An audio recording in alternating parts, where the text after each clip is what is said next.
আগে বাইরে লোক দেখে না পুলিশ ড্রাইভার দাও তুষার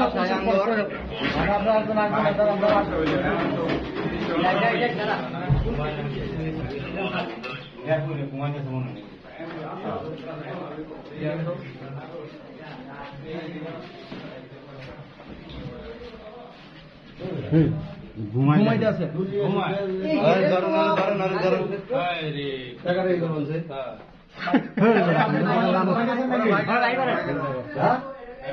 আপনার জন্য পুরো লাখ স্টুডেন্ট হয়ে গেছে গা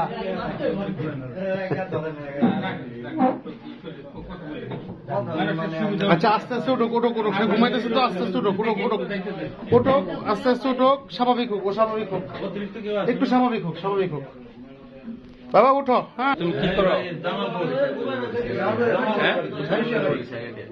সেকেন্ড ইয়ার। আজকে রোজা রোজা আছো তুমি? ছেড়ি খাইছো? তোমার যে ডাকতেছো তুমি শোনো না? এখন এখন বাজে কয়টা? তুমি তো জানোই না যে এই অবস্থা। কিন্তু সবাই বিধিগ্রস্ত যে না জানি কি হয়েছে। বাবার নাম কি? তোমার ঠিকানাটা বলো, এলাকার নাম বলো। থানা সরিষাবাড়ি।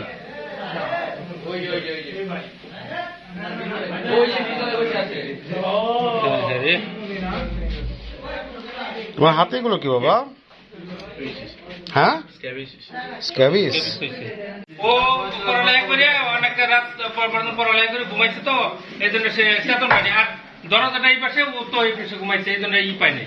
এবার 10টার দিক দিয়ে সকলে বাইরে গেছে। ও ভিতরে ঘুমাইতেছিল রুমে।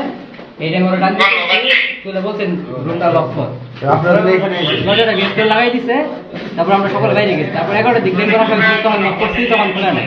তারপর আমরা আবার 1:30টার দিকে আসছি। 1:30টায় এসে আবার নক করছি। তারপর 1:30টা থেকে পর্যন্ত নক করতেছে, আমি ভিতরে কোনো রেসপন্স নেই। এমনকি আশেপাশে সকল বাসায় মানুষজন জমা হয়ে গেছে, কিন্তু সে মানে তারপর ভিতরে রেসপন্স নেই।